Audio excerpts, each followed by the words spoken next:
Shares for Beginners. Phil Muscatello and FinPods are authorised reps of Money Sherpa. The information in this podcast is general in nature and doesn't take into account your personal situation. G'day and welcome back to this mini episode of Shares for Beginners. I've partnered with Mark Tobin from Coffee Microcaps to produce an occasional series of interviews with CEOs from the small to mid end of the ASX. It's a way for listeners to hear about companies that are often overlooked. The podcast is called Talking Companies. You can also find out more about Coffee Microcaps and Mark on YouTube and Twitter. There's links in the episode notes. This is a short excerpt from an interview with Chris Noon, CEO of Carly, ASX code CL8. It's a car subscription service sitting somewhere between car ownership and car rental. So Carly is a car subscription business. The way that we define car subscription is that it sits between car rental and other long-term commitments to cars such as finance, leasing or purchase. The best way to position our product is the average subscription period is around 5.5 months. So it's definitely not a rental product, and it's not the 2 to 3 years or 5 years that people finance or purchase cars for. So our product is designed for people who want a very good quality car. They want value for money, but they can't make those long-term decisions about a car. They might be moving to a new job. They might be considering a lifestyle change. They might be an expat who's just arrived in the country. They might be someone who's going to change their commuting habits in the future, or they just don't know what's going to happen in the future. So car subscription is for the people who would normally purchase a car, but for whatever reason, they need it for a shorter period of time, or they need the flexibility to change the car when their circumstances change. And those same USPs also apply to businesses, government, and not-for-profits as well. So any person or business that requires flexibility, car subscription is a possible alternative for them. And how long have you been in the automotive industry for? So Carly has been established for over 10 years. We pivoted from a peer-to-peer car rental business in 2019. We were focusing on the long-term car rental market, and we struggled a little bit to get cut through with customers, but we thought that subscription was picking up as a viable alternative for many physical and digital products. So we made the pivot to car subscription, changed our business model, but took all of our experience, technology, relationships within the industry, and then applied that to a subscription business. And we've grown quite quickly since that pivot. So that was a great description of Carly, but I just wanted to find out about you. And how long have you been in the automotive business for? So I actually touched on the automotive business around about 2009 when I launched a website called CarGrabber. And this was a website that aggregated search results across all the major car classified websites in Australia. So we had hundreds of thousands of cars on that website. So it was a one-stop shop that allowed people to come in and see all the cars that were available online in one position. Half the industry loved us, half the industry hated us. We ran that as a startup for a few years, but eventually we didn't proceed with that business. We had a few investment opportunities that we ran to ground, but then I took up other opportunities after that. But I still maintain the interest in the automotive industry and also the opportunity for digital and online products to really innovate in the automotive industry as well.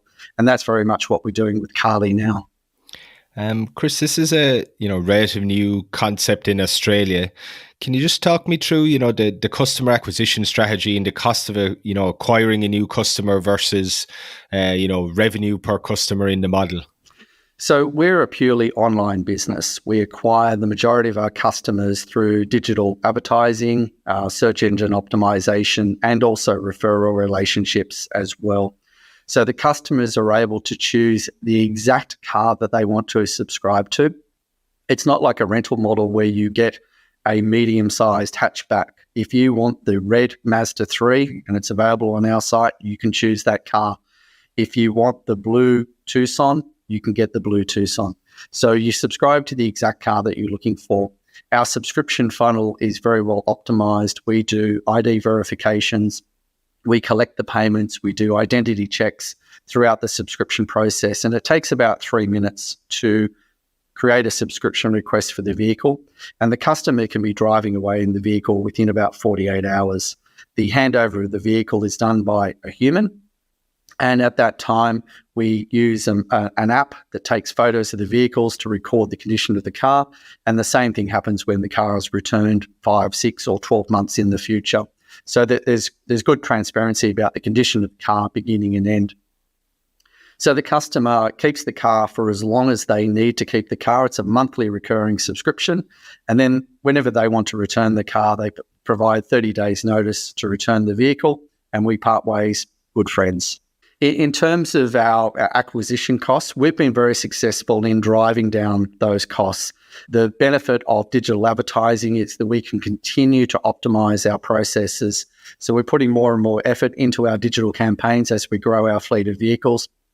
We've driven down our customer acquisition cost to below $150, and the lifetime value of the average customer on our site is over $6,000. So you can see that we've got very good return on investment from our marketing expenditure. And in terms of presence, are you right across Australia, whether, if I'm in Perth or I'm in Brisbane or, up in Cairns, can you access these services? Or are you just, focused on maybe the 3 big East Coast cities for this kind of initial phase? We're a virtual business, so we can be operational anywhere in Australia where we have supply of vehicles. At the moment, we're focusing on Sydney, Melbourne, Brisbane, and also the Central Coast of New South Wales. But as soon as we get supply in any other location, we can be operational in that area within about 24 hours. All we need to do is sign an agreement with provider of vehicles. They store the vehicles and provide the handover services. All we need to do is to scale up our advertising campaigns within that region, and we're in business. We can be transacting with customers and handing over vehicles to them. As we proceed into the future, we'll look at establishing our own operations in Adelaide, Perth, and moving into other areas. But for the moment, we're consolidating our efforts around the East Coast. But as soon as we do get any asset-light providers, this is where other companies such as dealers or fleet management companies or manufacturers can transact their vehicles through our platform. We can be up and running with those sort of opportunities very quickly.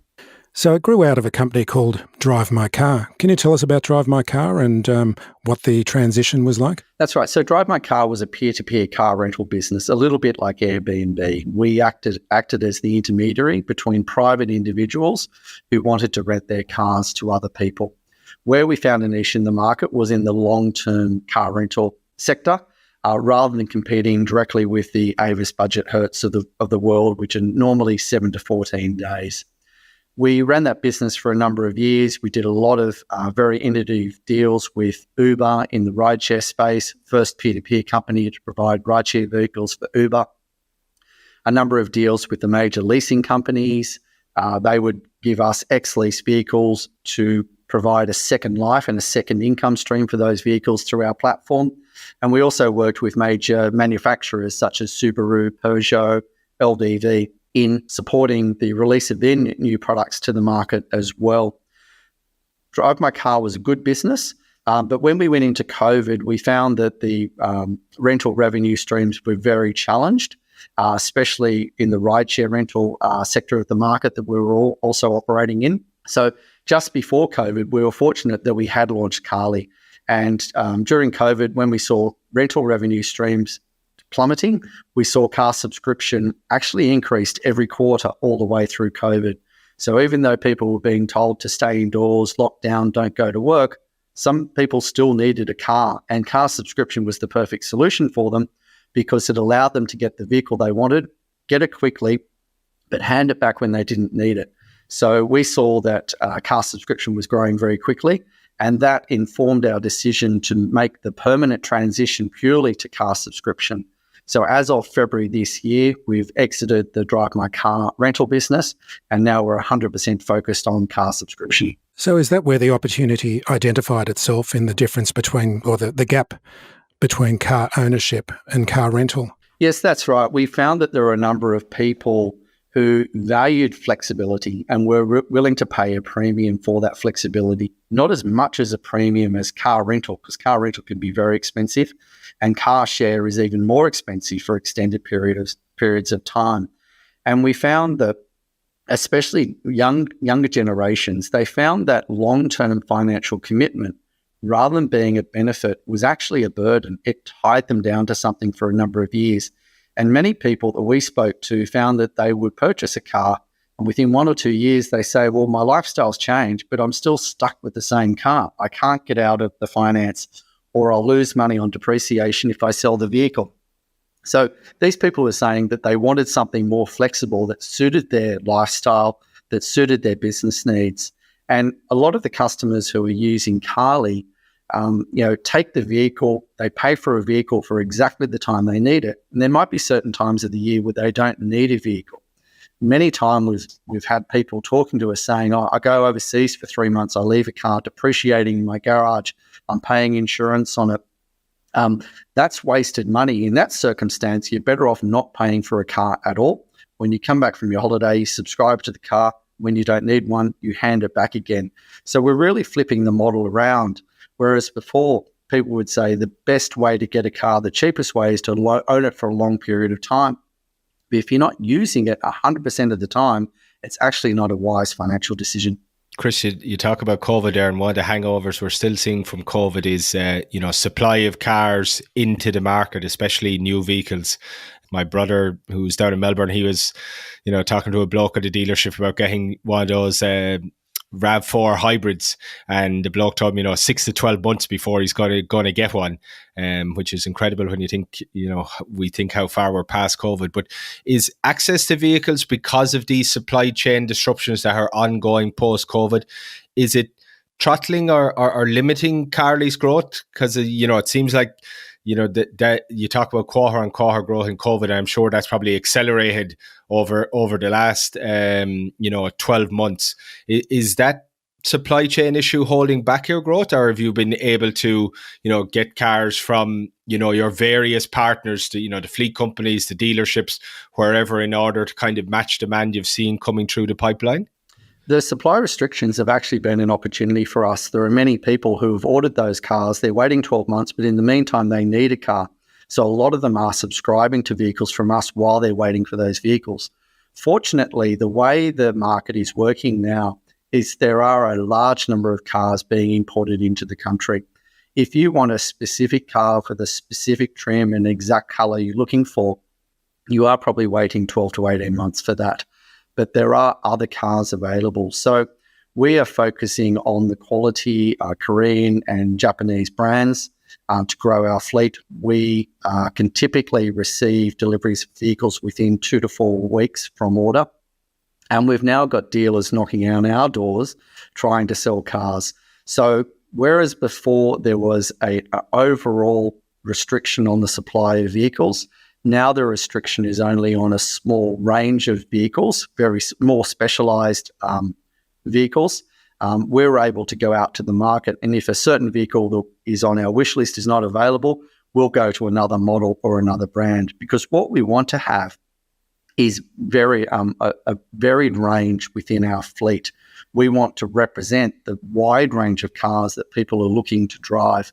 So our range of cars resembles more of a car dealer in that we have lots of different shapes and sizes and brands and colours of vehicles, rather than a rental company which has 3 or 4 different models and they're probably all white. So the supply hasn't really been a hindrance for us, and we feel that things are continuing to improve. The COVID supply restrictions were due to lockdowns. They were due to microchip shortages. Most of those issues have now gone. The issue that has affected the industry is contamination from seeds and insects within the vehicles. So it's taking a long time for those vehicles to come off the ships, but they are actually coming off the ships. So we, at the moment, are receiving quite quick delivery of the vehicles that we do order. Thanks for listening to Shares for Beginners. You can find more at sharesforbeginners.com. If you enjoy listening, please take a moment to rate or review in your podcast player, or tell a friend who might want to learn more about investing for their future.